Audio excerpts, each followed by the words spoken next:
पत्नी समेतस्य पुत्रस्य सपुत्रकस्य क्षेम स्थैर्य धैर्य वीर्य विजय हवय आयुः आरोग्य ऐश्वर्य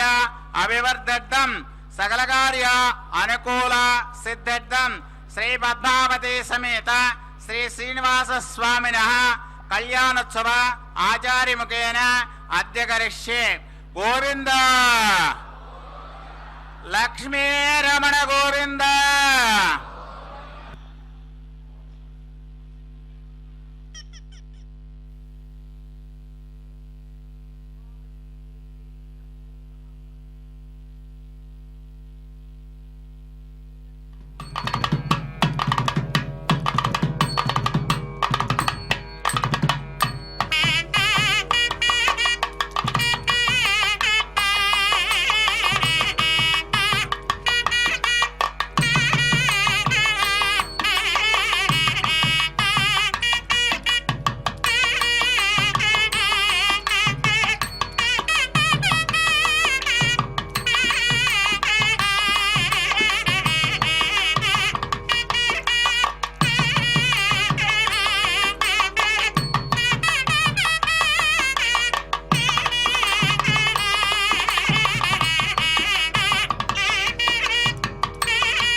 दर्शकों एवं श्रोताओं,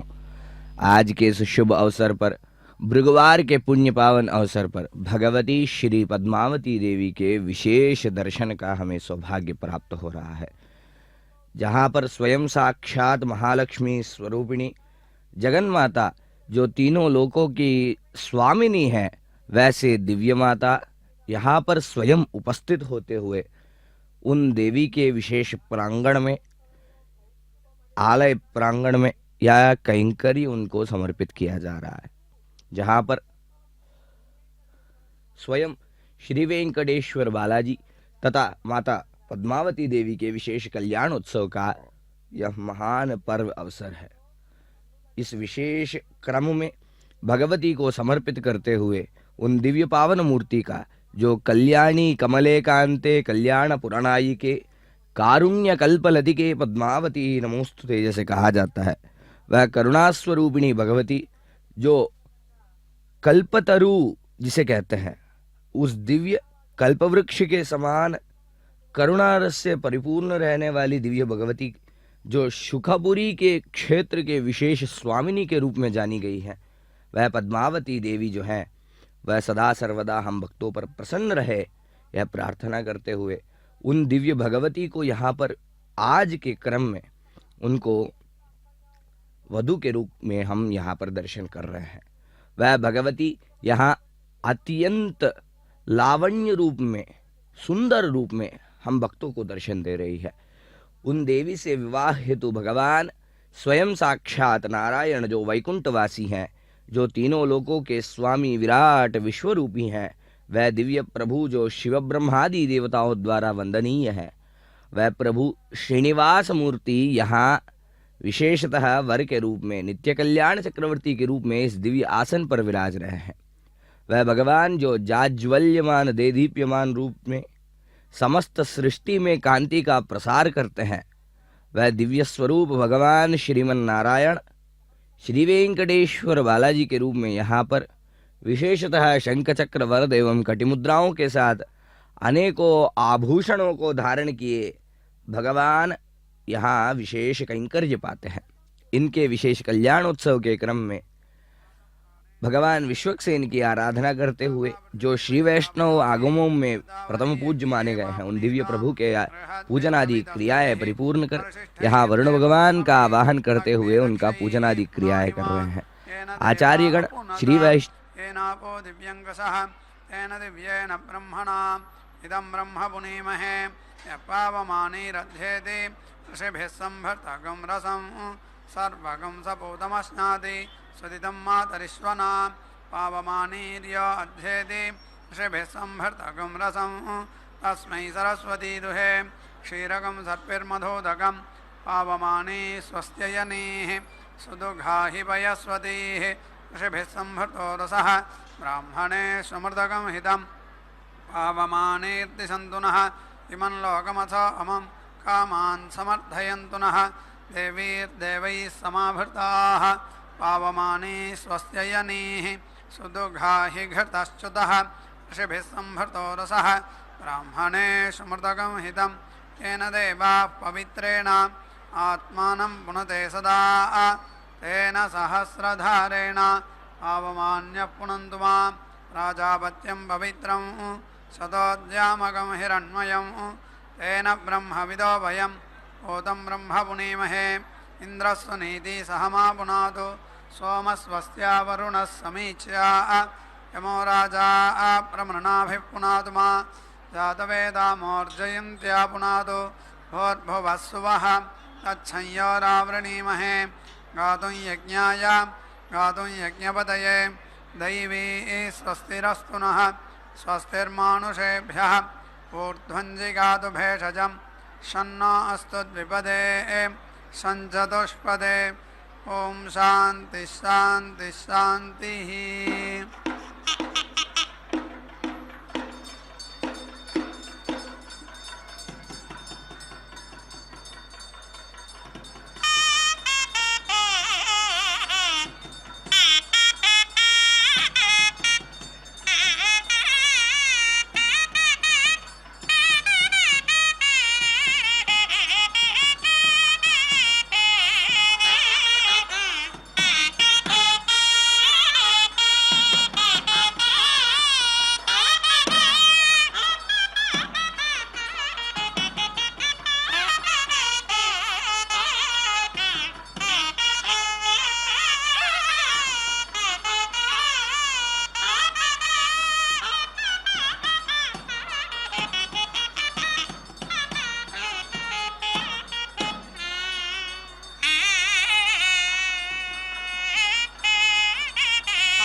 प्राचीनमगं समिति प्राचीनमगं करोति देवमनुष्या इति देवमनुष्याः दिशः वीति अभजन्त प्राचीं देवाः दक्षिणा पितरः प्रतीचीं मनुष्याः उदीचीं रुद्राः यत् प्राचीनमगं समिति प्राचीनमगं करोति देवलोकमिति देवलोकम् एव तत् यजमानः उपावर्तत इत्युपावर्तते परिति श्रूयते अन्तर्हित इत्यन्तः हितः हि देवलोक इति देवलोकः मनुष्यलोकादिति मनुष्यलोकात् न अस्माद् लोकाद् स्वेतव्यमिति सूयेतव्यम् इव इति आहुः कः हि तद् वेद यदि अमुष्मिन् लोके अस्ति वा न वा इति दिक्षु अतिकाशान् करोति उभयोः लोकयोः अभिजित्या इत्यभिजित्यैः केशश्मश्रिति केशश्मश्रु वपदे नखानि नीति कृन्दते मृता वै एषा त्वग् अमेध्या यत् केशश्मश्रिति केशश्मश्रु मृताम् एव त्वचम् अमेध्या अपहत्येत्यपहत्या यज्ञः भूत्वा मेधम् उवेति येति गिरसः स्वर्गमिति सुवहागं लोकं यन्तः अप्सित्यपुषु दीक्षा तपसि इति दीक्षा तपसि प्रेति अवेशयन् अप्सित्यपुषु स्नाति साक्षादिति साक्षात् एव दीक्षा तपसि इति दीक्षा तपसि अवेति रुन्धे तीर्थे स्नाति तीर्थे हि ते तां प्रेति अवेशयन् तीर्थे स्नाति तीर्थम् एव समानानां भवति अपः अस्नाति अन्तर्तः एव मेध्यः भवति वाससः दीक्षयति सौम्यं वै क्षौमं देवतया सोमं येषः देवताम् उपेति येति यः दीक्षते सोमस्य तनोः असि तनुवं मे पाहि इति आह स्वाम् एव देवताम् उपेति येति अथो इति आशिषमित्या आशिषम् एव एताम् येति शास्ते अग्नेः तोषाधानमिति तोषा आधानं वायोः वातपानमिति वातपानं पितॄणां निमिः ओषधीनां प्रघात इति प्राघातः आदित्यानां प्राचीनदान इति प्राचीनदानः विश्वेषां देवानां ओदुः नक्षत्राणाम् अतिकाशाः तत् वै एतत् सर्वदेवत्यमिति सर्वदेवत्यं यत् वासः यत् वाससा दीक्षयति सर्वाभिः एव येनं देवताभिः दीक्षयति बहिः प्राण इति बहिः प्राणः वै मनुष्यः तस्य असनं प्राण इति प्राणः अस्नाति स प्राण इति स प्राणः एव दीक्षते आसितः भवति यावान् एव अस्य प्राण इति प्राणः तेन सह मेधम् उपेति येति हृतं देवानां मस्तु पितॄणां निष्पक्वमिति निःपक्वं मनुष्याणां तत् वै एतत् सर्वदेवत्यमिति सर्वदेवत्यं यत् नवनीतमिति नवनीतं यत् नवनीतेनेति नवनीतेन अभ्यङ्क्त इत्यभिअङ्क्ते सर्वाः एव देवताः प्रीणाति प्रच्युत इति प्रच्युतः वै एषः अस्माद् अगतः देवलोकमिति देवलोकं यः दीक्षितः अन्तरा इव नवनीतमिति नवनीतम् अस्मात् नवनीतेनेति नवनीतेन अभीति अङ्क्ते अनुलोममित्यनुलोमं यजुषा व्यावृत्या इति वि आवृत्यै इन्द्रः वृत्रम् अहन् तस्य कनीनिका परेति अपतत् तत् आञ्जनमित्या अञ्जनम् अभवत् यद् आङ्क्त इत्या अङ्क्ते चक्षुः एव भ्रातृयस्य वृङ्क्ते दक्षिणं पूर्वं येति अङ्क्ते सव्यं हि पूर्वं मनुष्याः आञ्जत इत्या अञ्जते नानीति धावते नीति इव हि मनुष्याः धावन्ते पञ्च कृत्वा येति अङ्क्ते पञ्च अक्षरेति पञ्च अक्षरा पङ्क्तिः पाङ्क्तः यज्ञः यज्ञम् एव अवेति रुन्धे परिमितमिति परिमितं येति अङ्क्ते अपरिमितमित्यपरिमितं हि मनुष्याः आञ्जत इत्या अञ्जते सतोलयेति स तोलया येति अङ्क्ते अपतोलयेत्यपतोलया हि मनुष्याः आञ्जत इत्या अञ्जते व्यावृत्या इति वि आवृत्यै यद् अपतोलयेत्यपतोलया आञ्झितेत्या अञ्झिता वज्रः इव स्यात् सतोलयेति स तोलया येति अंते मित्रत्वायेति मित्रत्वायाम् इंद्रः वृत्रम् अहन्ने सह अपः अभीति अम्रियता तासां यत् मेध्यं यज्ञियं सदेवमिति स देवम् आसीत् तत् अपावदिति अक्रामत् ते दर्भाः अभवन् यत् दर्भपुञ्जीलैरिति दर्भा पुञ्जीलैः भवयति याः एव मेध्याः यज्ञियाः सदेवा इति सा देवाः आपः ताभिः एव येनं भवयति द्वाभ्यां भवयति अहोरात्राभ्यामित्यः रात्राभ्याम् एव येनं भवयति त्रिभिरिति त्रिभिः भवयति त्रयः इमे लोकाः येभिः एव येनं लोकैः भवयति पञ्चभिरिति पञ्चभिः भवयति पञ्चाक्षरेति पञ्चाक्षराः पङ्क्तिः पाङ्क्तः यज्ञः यज्ञाय एव येनं भवयति षड्भिरिति षड्भिः भवयति षड् वै ऋतवः ऋतुभिरित्यर्तुभिः एव येनं भवयति सप्तभिरिति सप्तभिः भवयति सप्ता छन्दागंसि छन्दोभिरिति छन्दःभिः एव येनं भवयति नवभिरिति नवभिः भवयति नव वै पुरुषे प्राणा इति प्राणाः सप्राणमिति सा प्राणम् एव येनं भवयति एकविंशत्येत्येकविंशत्याः भवयति दशास्याः अङ्गुलयः दशापद्याः आत्मा एकविंशत्येकविंशः यावान् एव पुरुषः तम् अपरिवर्गमित्यपरिवर्गम् भवयति चित्पतिरिति चित्पतिः त्वा पुनातु इति आह मनः वै चित्पतिरिति चित्पतिः मनसा एव येनं भवयति वाक्पतिरिति वाक्पतिः त्वा पुनातु इति आह वाचा एव येनं भवयति देवः त्वा सविता पुनातु इति आह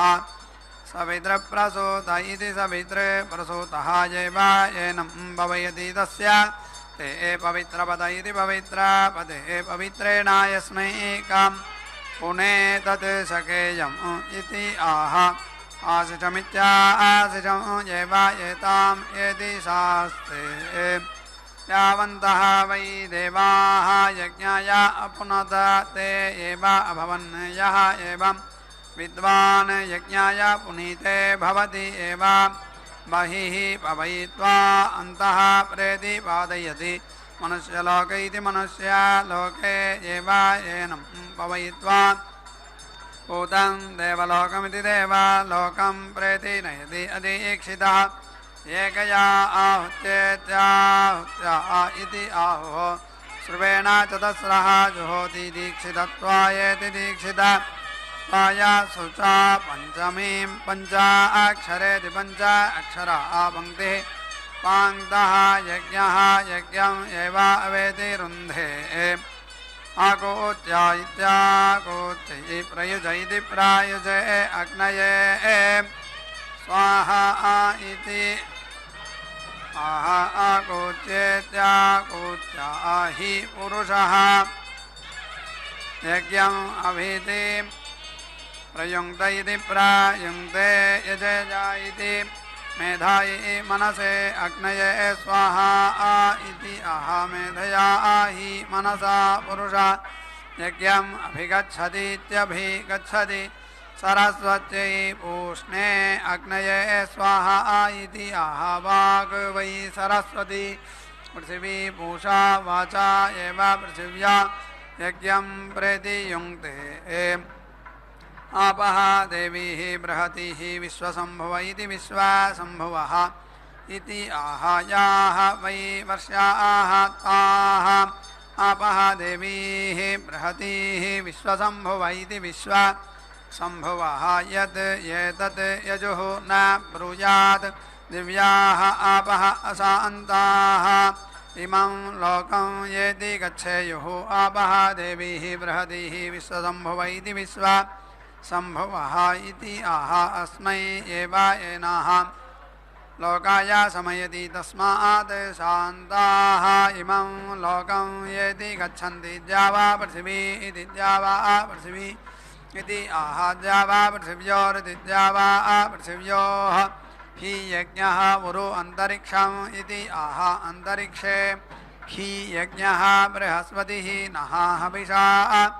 प्रधातु इति आह ब्रह्मा वै देवानां बृहस्पतिः ब्रह्मणा एव अस्मै यज्ञम् अवेति रुन्धे यत् ब्रूयात् विधेः इति यज्ञस्थानमिति यज्ञ स्थानं रुच्छेत् प्रधातु इति आह यज्ञस्थानमिति यज्ञस्थानम् एव परेति वृणक्ति प्रजापतिरिति प्रजापतिः यज्ञम् असृजता सः अस्मात् सृष्टः पराङ् ऐते साः प्रेति यजोः अव्लीनात् प्रेति सामतं ऋक् उदिति अयच्छत् यत् ऋक् उदयच्छदिच्छत् अयच्छत् तद् औद्ग्रहणस्येत्योद्ग्रहणस्य औद्ग्रहणत्वमित्योद्ग्रहणत्वं ऋचा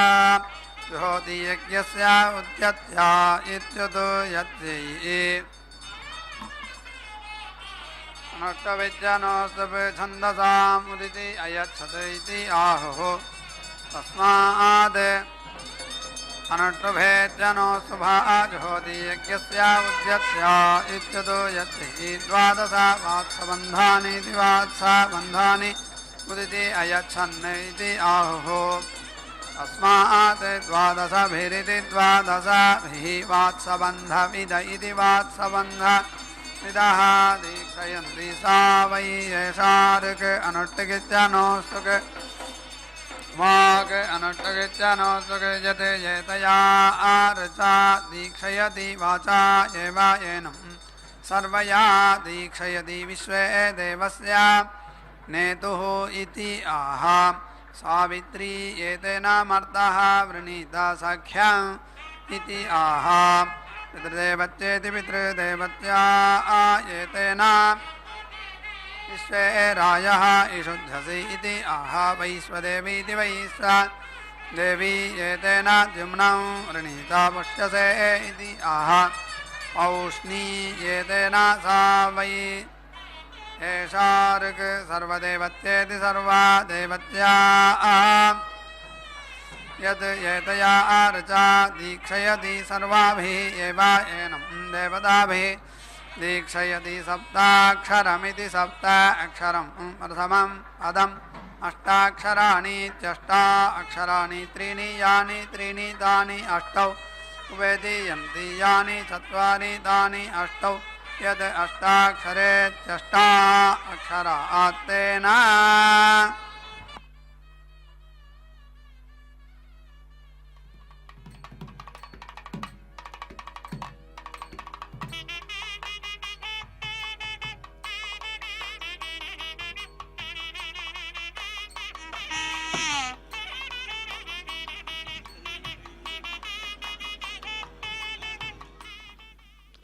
पद्मावतेः प्रियताम भक्तजनों, भगवान वेंकटेश्वर स्वामी एवं माता पद्मावती के दिव्य कल्याण महोत्सव का यहाँ पर हम अद्भुत दर्शन कर रहे हैं, जहाँ पर प्रभु साक्षात जो श्री वेंकटेश्वर बालाजी हैं उनको समर्पित करते हुए अनेकों कैंकर्य यहाँ पर कराए गए हैं। रक्षा सूत्रों का बंधन, ब्रह्म सूत्र का भगवान को समर्पण के साथ साथ विशेषतः वर के पैर धुले गए तथा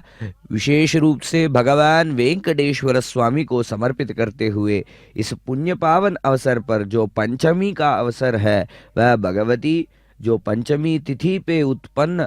प्रकट हुई है, वैसे दिव्य भगवती पद्मावती का यहाँ पर कन्यादान कर रहे हैं। आज का पंचमी तिथि होना एक पुण्य पावन अवसर के रूप में माना जाता है। इस विशेष क्रम में भगवती का यहाँ पर कन्यादान किया जा रहा है। हे विष्णु स्वरूप भगवान, हमारी कन्या जो साक्षात लक्ष्मी समृद्धि स्वरूपिणी है, हम आपको प्रदान करते हैं। इन दिव्य संकल्पों के साथ वेद पंडितों द्वारा उच्चारित वेद घोषों के साथ विशेष रूप से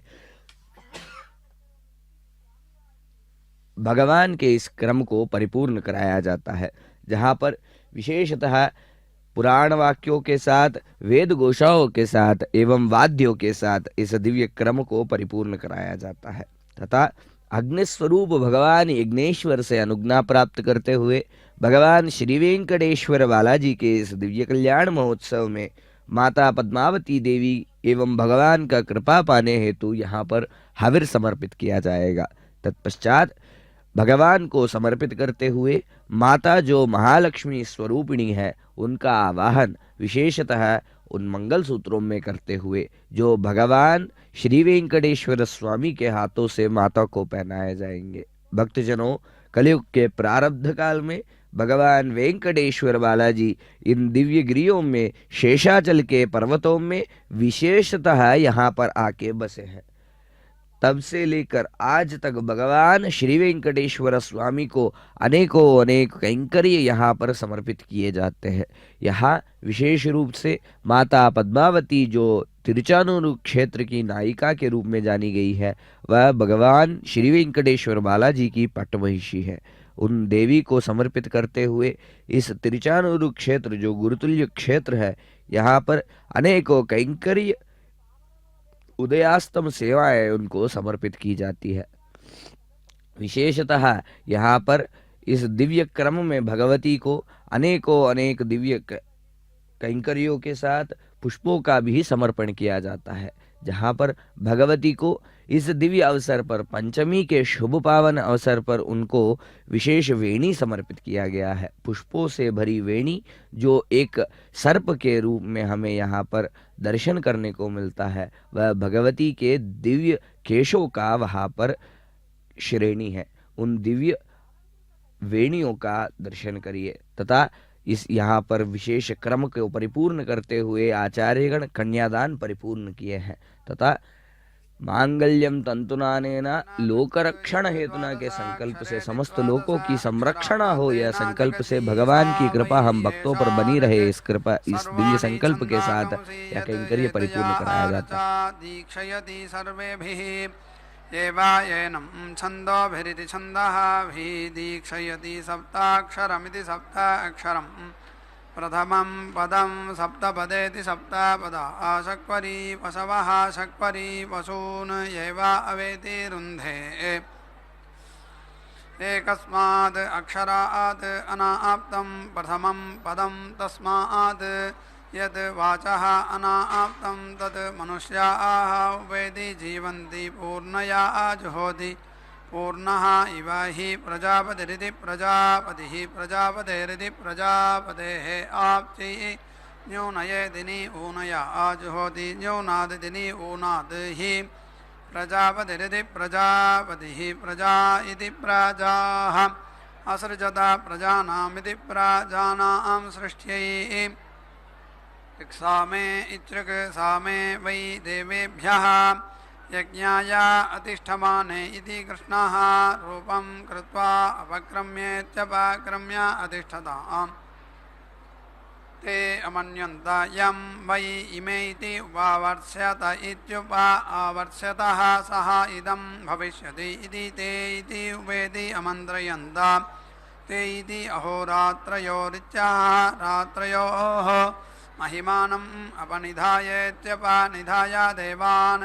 उपावर्तेतामित्युपावर्तेताम् येषः वै ऋचः वर्णः यद् शुक्लं कृष्णाजिनस्येति कृष्णा अजिनस्य येषः साम्नः यद् कृष्णं ऋक्सामयोरित्यक् सामयोः शिल्पे इति सः इति आह ऋक्सामे इत्यक् सामे एव अवेति रुन्धे येषः वै अह्नः वर्णः यद् शुक्लं कृष्णाजिनस्येति कृष्णा अजिनस्य येषः रात्र्याः यद् कृष्णं यद् एव येनयोः तत्रान्यक्तमिति निअक्तं तत् एव अवेति रुन्धे कृष्णाजिनेनेति कृष्णा अजिनेन दीक्षयति ब्रह्मणः वै एतत् रूपं यद् कृष्णाजिनमिति कृष्णा अजिनं कार्ष्णी इति उपानहौ उवेति मुञ्चते ब्रह्मणा एव मृत्योः अन्तः धत्ते अन्तः वै अह्नः वर्णः यत् शुक्लं कृष्णाजिनस्येति कृष्णा अजिनस्य येषः रात्र्याः यद् कृष्णं यत् येवायेनयोः तत्रान्यक्तमिति निअक्तं तत् येवा अवेति रुन्धे कृष्णाजिनेनेति कृष्णा अजिनेन दीक्षयति ब्रह्मणः वै एतत् रूपं यत् कृष्णाजिनमिति कृष्णा अजिनं ब्रह्मणा एव येनं दीक्षयति इमां धियं शिक्षमाणस्य देवा इति आह यथा यजुरिति यथा यजुः एवा एतत् गर्भः वै एषः यत् दीक्षितः उल्बं वासः प्रेति ऊर्नुते तस्मात् गर्भाः प्रावृताः जायन्ते न पुरा सोमस्य क्रयाद् अपेति ऊर्न्वेद यत् पुरा सोमस्य क्रयाद् अपोर्न्वितेत्यप ऊर्न्वित गर्भाः प्रजानामिति प्राजानां परापातुका इति परापातुकाः स्युः कृते सोमे अपेति ऊर्नुते जायते एव तत् अथो इति यथा वशीयागुंसं प्रत्यपोर्नुत इति प्रति अपोर्नुते तादृक् एव तत् अंगिरसः सुवर्गमिति सुवहागं लोकं यन्तः ऊर्जं वीति अभजन्त ततः यत् अत्यशिष्यतेत्यति अशिष्यत ते शराः अभवन् ऊर्क् वै शराः यत् शरमयीति शरामयी मेखला भवति ऊर्जं एव अवेति रुन्धे मध्यतः समिति नक्यति मध्यतः एव अस्मै ऊर्जं दधाति तस्मात् मध्यतः ऊर्जा भुञ्जते ऊर्ध्वं वै पुरुषस्य नाभ्यै मेध्यम् अवाचीनम् अमेध्यं यत् मध्यतः सन्नह्यतीति सम् नह्यति मेध्यं च एव अस्य अमेध्यं च व्यावर्तयतीति वि आवर्तयति इन्द्रः वृत्राय वज्रं प्रेति अहरत् सः त्रेधा वीति अभवत् स्व्यः तृतीयं रथः तृतीयं युवः तृतीयं ये अन्तःशरा इत्यन्तः शराः अशीर्यन्त ते शराः अभवन् तत् शराणां शरत्वमिति शरत्वं वज्रः वै शराः क्षुत् खलु वै मनुष्यस्य भ्रातृयः यद् शरमयीति शरामयी मेखला भवति वज्रेण एव साक्षादिति सा अक्षात्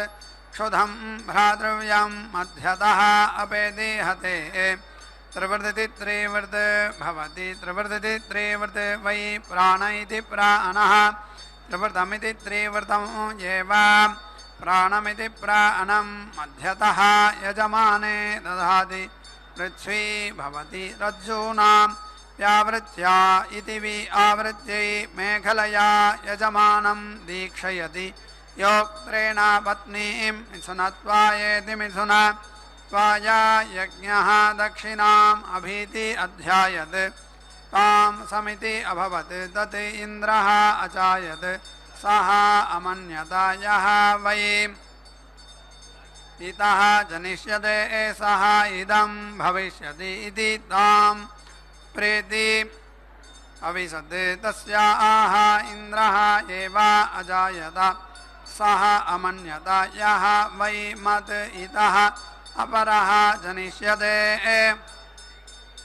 सः इदं भविष्यति इति तस्याः अनुमृश्येत्यनुमृश्य योनिं येति अच्छिनत् सा सूतवसेति सूतवसा अभवत् तत् सूतवसाया इति सूतवसायै जन्म तां हस्ते नीति अवेष्टयत तां मृगेषु नीति अदधात् सा कृष्णविशानेति कृष्णविशाना अभवत् इन्द्रस्य योनिः असि माहिगुंसीः इति कृष्णविशानामिति कृष्णविशानां प्रेति यच्छति स योनिमिति स योनिं एव यज्ञं करोति स योनिमिति स योनिं दक्षिणा स योनिमिति स योनिं इन्द्रं स योनित्वायेति स योनित्वाय कृष्यैत्वा सुसस्याय इति सुसस्यायै इति आह तस्मात् अकृष्टपच्या इत्यकृष्टपच्याः ओषधयः पच्यन्ते सुपिप्पलाभ्य इति सुपिप्पलाभ्यः त्वा ओषधीभ्य इत्योषधीभ्यः इति आह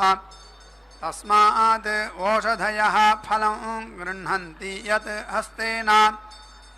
कण्डूयेत पामनं भावुका इति पामनं भावुकाः प्रजा इति प्रजाः स्युः यत् स्मयेत नग्नं भावुका इति नग्नं भावुकाः कृष्णविषाणयेति कृष्णविषाणया कण्डूयते अपिगृह्येत्यपिगृह्य स्मयते प्रजानामिति प्रजानां गोपीधाय न पुरा दक्षिणाभ्यः नेतोः कृष्णविषाणामिति कृष्णविषाणाम् अवेति चेत् यत् पुरा दक्षिणाभ्यः नेतोः कृष्णविषाणामिति कृष्णविषाणाम् अवचतेदित्यवचतेद् योनिः प्रजानामिति प्रजानां परापातुकेति परापातुका स्यात् नीतासु दक्षिणासु चात्वाले कृष्णविषाणामिति कृष्णविषाणां प्रेति अस्यति योनिः वै यज्ञस्य चात्वालं योनिः कृष्णविषाणेति कृष्णविषाणां योनौ एव योनिं दधाति यज्ञस्य स योनित्वायेति स योनित्वाय माक् वै देवेभ्यः अपेति अक्रामत् यज्ञाय अधिष्ठमाना सा वनस्पतीन् प्रेति अविशत् सा एषा वाक् वनस्पतिषु वदति या दुन्दुभौ या वीणायां यत् दीक्षितदण्डमिति दीक्षितदण्डं प्रयच्छतीति प्रयच्छति वाचं एव अवेति रुन्धे औदुम्बरः भवति ऊर्ग् वै उदुम्बरः ऊर्जम् एव अवेति रुन्धे मुखेन संमित इति संमितः भवति मुखतः एव अस्मै ऊर्जं दधाति तस्मात् मुखतः ऊर्जा भुञ्जते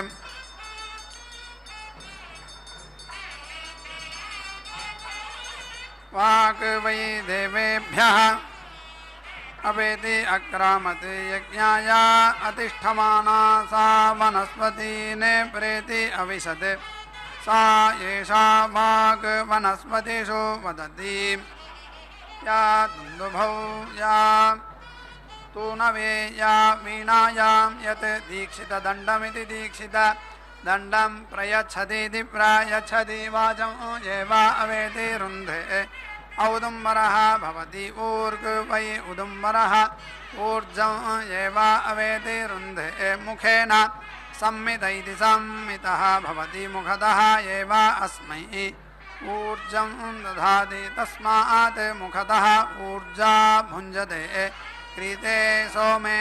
मैत्रावरुणायेति मैत्रावरुणाय दण्डं प्रेति यच्छति मैत्रावरुण इति मैत्रावरुणः हि पुरस्तात्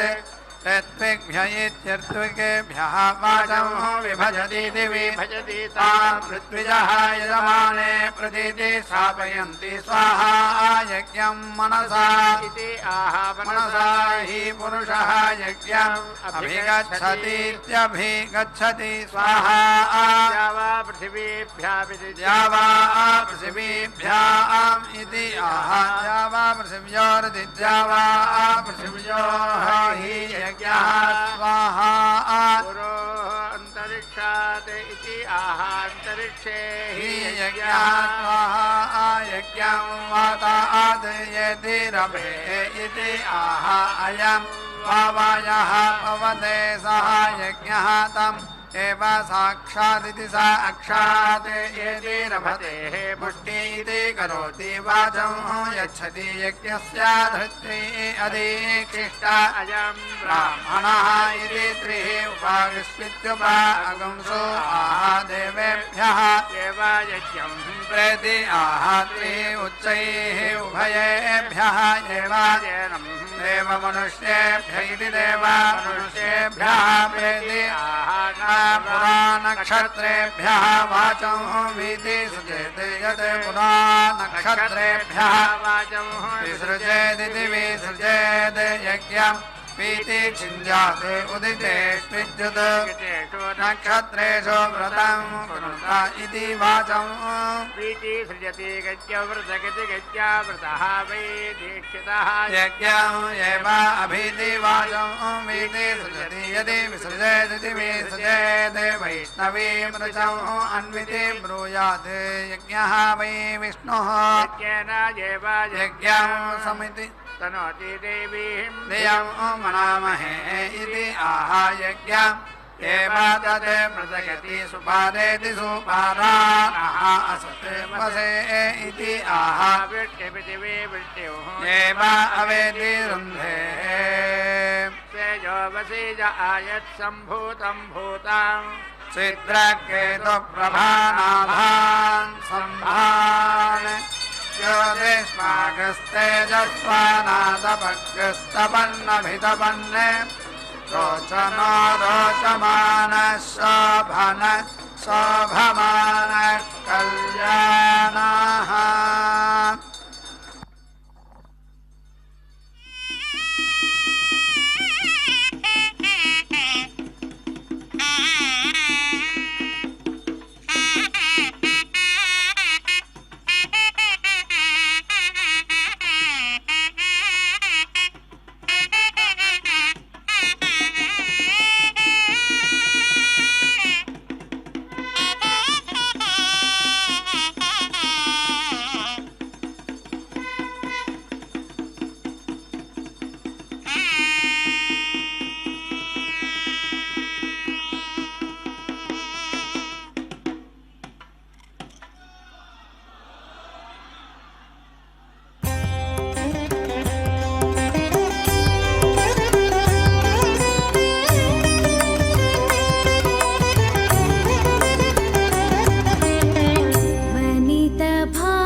విసరు అతి వలను వలదనదు పాలిండ్లపై కొంగు పచరించదు ఆలవట్టము విసరు అతి వలను వలదనదు పాలిండ్లపై కొంగు పచరించదు ఏలాగవును వెంకటేశ నీవే పొడితే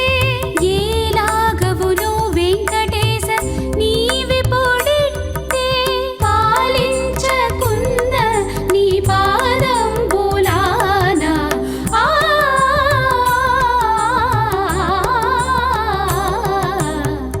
వనిత భాగ్యంబు దేవర చిత్తము మాకు పని కాదు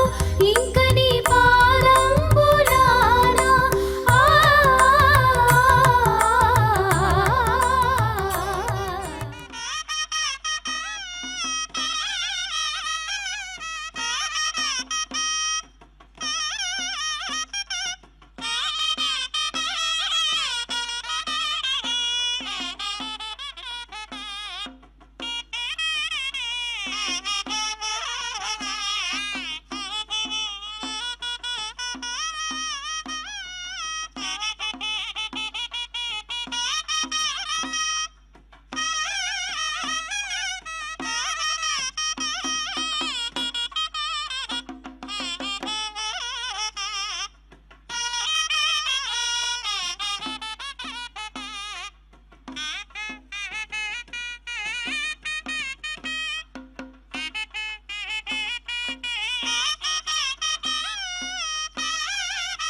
ब्रह्मवादिन इति ब्रह्मवादिनः वदन्ति होतव्यं दीक्षितस्य न होतव्या इति हविः वै दीक्षितः यत् जुहुयात् यजमानस्य वदायेत्यवादाय जुहुयात् यत् न जुहुयात् यज्ञपरुरिति यज्ञपरुः अन्तः यात् ये देवाः मनोजाताः मनः जाताः मनो युज इति मनः युजः इति आह प्राणा इति प्राणाः वै देवाः मनो जाता इति मनः जाताः मनो युज इति मनः युजः तेषु एव परोक्षमिति परः अक्षं जुहोति तत् न इवाहुतं न इव अहुतं सबन्धं वै दीक्षितं रक्षागुंसि जिघागुंसन्ति अग्निः खलु वै रक्षो हेति रक्षः अग्नेः त्वं सुतिजागृहि वयं सुतिमन्धिषीमहि अग्निं एव अधिपामित्यधिपां कृत्वा सुपति रक्षसाम् अपहत्य इत्यपहत्यै अवृत्यम् इव वै एषः करोति यः दीक्षितः स्वपिति त्वम् अग्नेः व्रतपा इति व्रतपाः असि इति आह अग्निः वै देवानां व्रतपतिरिति व्रतापतिः सः एव येनं व्रतं येति रम्भयति देवः येति मर्त्येषु येति इति आह देवः एषः सन् मर्त्येषु त्वं यज्ञेषु ईड्यः इति आह एतं हि यज्ञेषु ईडते अपेति वै दीक्षितात् सुषुपुरः इन्द्रियम् देवताः क्रामन्ति विश्वे देवाः अभीति मां केति अववृत्रन् इति आह इन्द्रियेण एव येनं देवताभिः समिति नयति यत् एतत् यजुः न ब्रूयात् यावतः एव पशून् अभीति दीक्षेत तावन्तः अस्य पशवः स्युः ताश्रायते दीक्षामतिरेचयति सप्ताहं प्रचरन्ति सप्त वै शीर्षण्याः प्राणाः प्राणादीक्षा प्राणैरेव प्राणां दीक्षामवरुन्धे पूर्णाहुतिमुत्तमां जुहोति सर्वं वै पूर्णाहुतिः सर्वमेवाप्नोति अथ इयं वै पूर्णाहुतिः अस्यामेव प्रतिष्ठति नारायणाय विद्महे वासुदेवाय धीमहि तन्नो विष्णुः प्रचोदयात् स्वाहा महादेव्यै च विद्महे विष्णुपत्न्यै च धीमहि तन्नो लक्ष्मीः प्रचोदयात् स्वाहा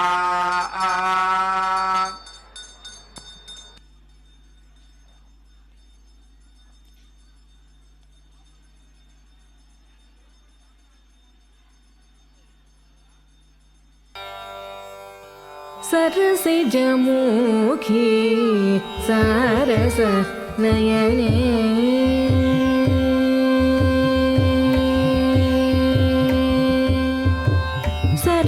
सरसिजमुखी सारस नयने सरसिजमुखी सारस नयने सरसिजमुखी सारस नयने सफल मनोरथ साधन शुभदे सरसिज मुखी सारस नयने सफल मनोरथ साधन शुभदे सरसिज मुखी सारस नयने सफल मनोरथ साधन शुभदे सरसिज मुखी सारस नयने सफल मनोरथ साधन शुभदे सरसिज मुखी सारस नयने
सारसनयने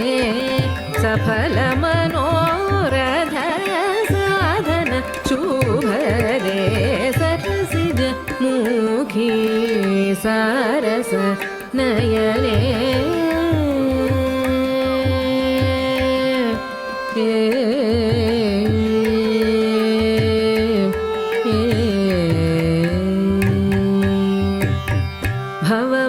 भवभयभञ्जनी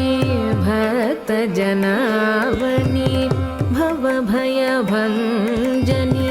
भक्तजनावनी भावितनिजगुण भव्यप्रदायिनी भवभयभञ्जनी भक्तजनावनी भावितनिजगुण भव्यप्रदायिनी भुवि परदेवते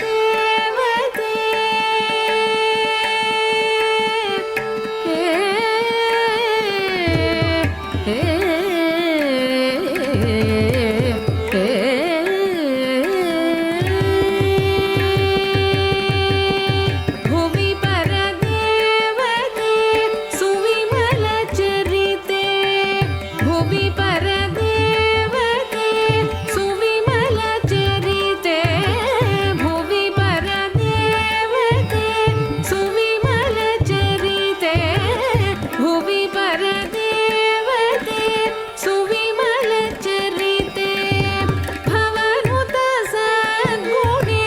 पाहि नारायणी भुवि परदेवते सुविमल चरिते भवनुत सद्गुणे पाहि नारायणी सरसिजमुखी सारसनयने सफलमनोरथ साधन शुभदे सरसिजमुखी सारसनयने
विना व्यङ्कटेशं ननाथो ननाथः सदा व्यङ्कटेशं स्मरामि स्मरामि हरे व्यङ्कटेश प्रसीद प्रसीद प्रियं वेङ्कटेश प्रयच्छ प्रयच्छ